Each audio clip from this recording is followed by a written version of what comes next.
Olá, queridos, graça e paz, tudo bem com você? Estou passando aqui para deixar uma palavra rápida de meditação ao teu coração nesse dia de hoje. Quando nós olhamos para Mateus, os capítulos 5, 6 e 7, nós vamos ver Jesus proferindo lá o sermão do monte ou o sermão da montanha. Jesus não profere esse sermão, Jesus fala isso em um monte perto de Cafarnaum. Quando a gente começa a olhar esses três capítulos, a gente deduz que provavelmente durou alguns dias ou algumas horas extensas essa pregação, porque foram muitos ensinamentos que Jesus fala no Sermão da Montanha. Tanto que se você pegar esses três capítulos de Mateus, ali você vai encontrar uma base, um fundamento para todas as áreas da sua vida. Eu confesso que eu já li algumas vezes, mas sabe aquela leitura rápida, só as bênçãos, as bem-aventuranças? E dias atrás eu comecei a meditar em cada versículo falado por Cristo ali. Irmãos, queridos, é o próprio Jesus dizendo essas palavras. Jesus começa falando das bem-aventuranças. Jesus fala do seu posicionamento e sua atitude para com a lei. Jesus ensinou a respeito da ira, a respeito do adultério, do divórcio, a respeito dos juramentos. Aí que vem aquela famosa frase do sim, sim, não, não, sabe? Seja a tua palavra sim, sim ou não, não. Vem de Jesus falando o sermão da montanha. Jesus ensina sobre vingança, sobre amor aos inimigos. Jesus vai falar sobre esmolas. Jesus fala sobre oração. Jesus fala sobre o jejum, sobre os tesouros no céu. Jesus fala sobre a luz do corpo, que são os olhos, e que se os nossos olhos forem bons, todo o nosso corpo será cheio de luz. Jesus fala também sobre os dois senhores, sobre as preocupações, sobre as ansiedades. Queridos, Jesus já sabia de tudo o que iria acontecer. Jesus sabia de tudo, a maneira que a humanidade, que nós iríamos estar vivendo nos dias de hoje, e Jesus deixa toda uma base, todo um fundamento preparado naquele sermão da montanha. Vamos lá, Jesus fala sobre as preocupações, sobre as ansiedades e a importância de buscar, em primeiro lugar, sobre todas as coisas, o seu reino e a sua justiça. Capítulo 7 do Evangelho de Mateus, ele começa falando sobre quem tem o hábito de julgar os outros, sabe? Não julgueis para que vós não sejais julgados. E mais uma vez ele fala sobre a oração. Jesus fala sobre a porta estreita, os falsos profetas, quem entra no reino dos céus, e termina dizendo sobre os dois fundamentos, ou seja, quem ouve a palavra e a pratica, e quem apenas ouve e não coloca em prática. Jesus faz uma comparação sobre a casa na areia e a casa na rocha.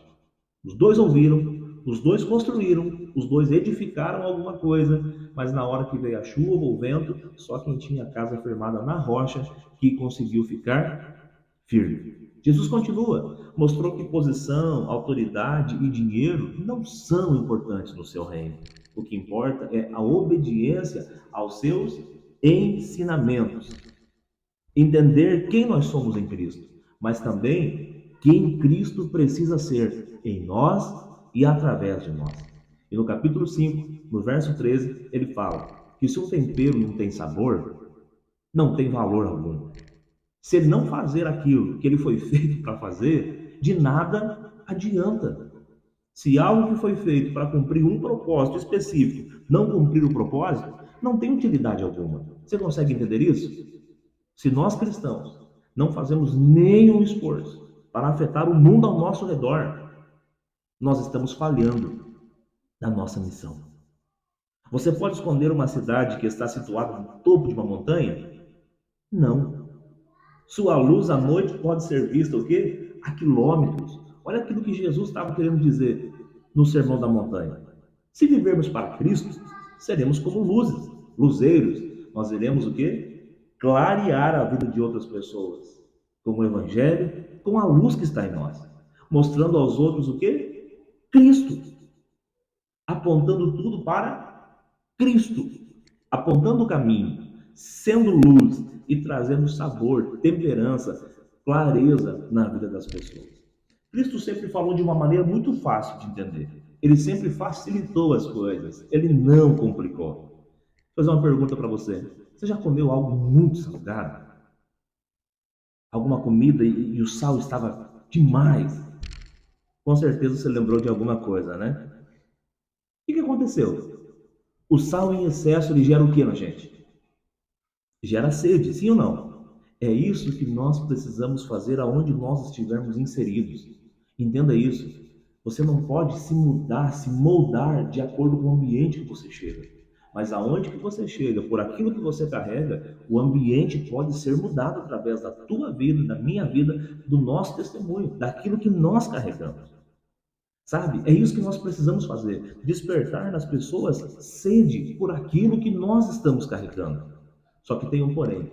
Nós só podemos oferecer aquilo que nós temos.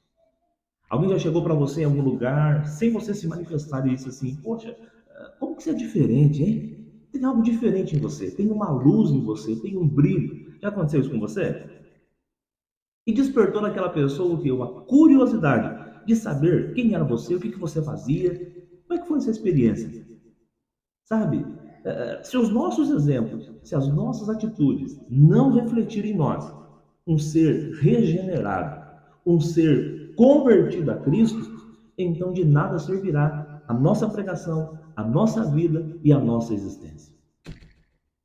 Sempre devemos lembrar de que muitas pessoas, grave isso no teu coração, nunca vão abrir a Bíblia para ler, mas elas estão constantemente lendo, vendo, observando a minha e a sua vida.